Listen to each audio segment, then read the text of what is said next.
just little knickknacks here and there. I had to change out my mirror, DVR mirror. The one I had in there was old tech. Had to get the new one with the AI tech that makes your headlights small, doesn't have all that glare and everything. So went ahead and installed that today. Pretty straightforward, same old, Let's pull all the old wires out, put the new ones in. But while I was there, I did a couple other little things. Now, I don't know if you remember how it looked before, but we added a new style of third brake light. Now, this is the third brake light that came on like the mid-90s GMC trucks. It was a tack-on thing. They put it just on the roof. Now, right here, it's hanging upside down. It's sat on the roof on like Astro vans, Suburbans, stuff like that from the mid-90s, right? When 1986, these third brake lights became legal and mandatory on cars, but it didn't hit all trucks until like 92, I believe it was. So they started putting these on there, and they were bright and fantastic, and they fit right in no matter what you put them on, and they make a great add-on third brake light because they're bright, powerful, and all that. You know, little average third brake lights like the one I had on here before. Let me see if I can find that thing. Yeah, this one. This is the little generic that you can get on eBay or whatever. It was okay. It did the job. It was a lot brighter than the stuff you get from Temu or AliExpress, but this is a pretty standard tack-on third brake light. You can put this inside, outside. Trash. This one, muchy better. And then it's wider and it's a little more hidden. It doesn't stand off from the glass so much. Almost kind of looks, what do you call that, factory? But anyway, took the old third brake light on, put that one on, and then we got the new camera. Better, much better camera. This is the camera with the technology in it that really makes the video image so much better, and at nighttime takes all the glare out of headlights. Sony makes these lenses. But anyway, that's the new lens, all in there, ready to go. Now the camera setup, DVR mirror on the inside's a little different. New to us now, you have the mirror, the DVR mirror, right here. It's not on right now. And this is a 3-channel mirror. So there's and they're all remote. All three cameras are remote. We have the one on the back. I got one in here, faces inside the car. And then this one up here is the forward facing camera. See that? No, like my sign. But anyway, that's the forward facing camera, and it all wires in up here above the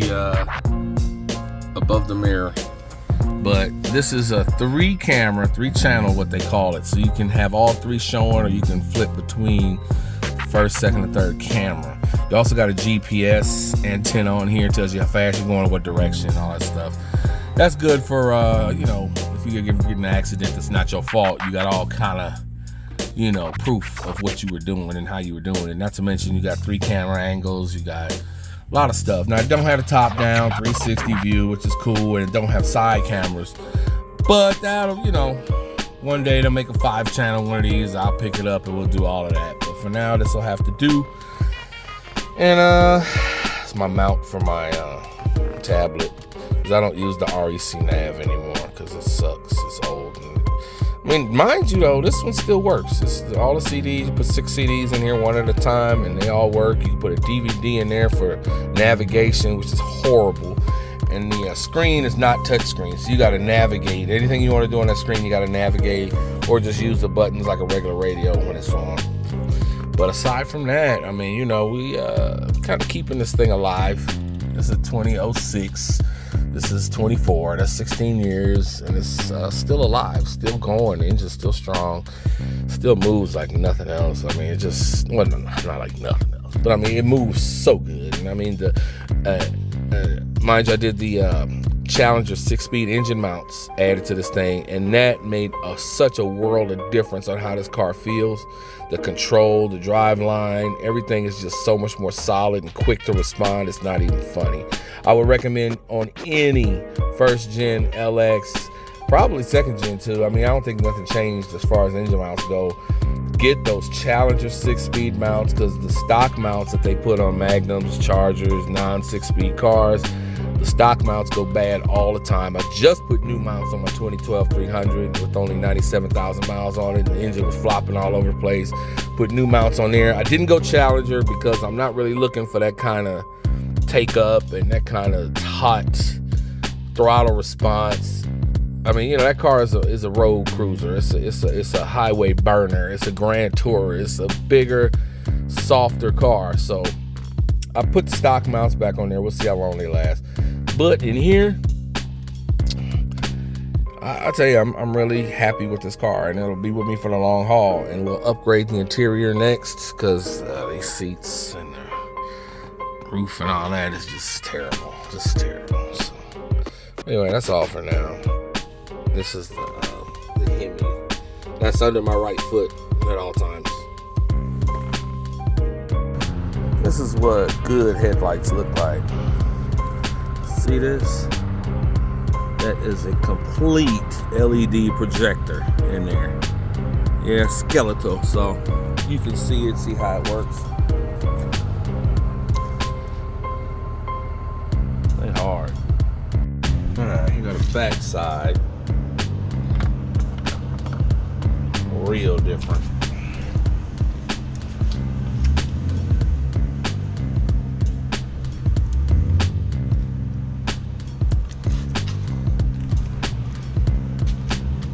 Can't see nothing up here.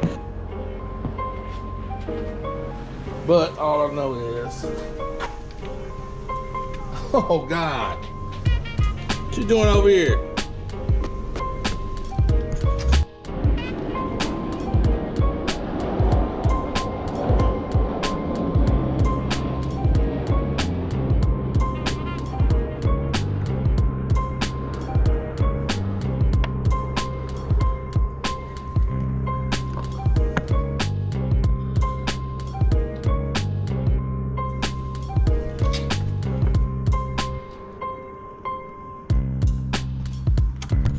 But after a long, hard road, we finally decided to go ahead and take this wheel back to proper motion.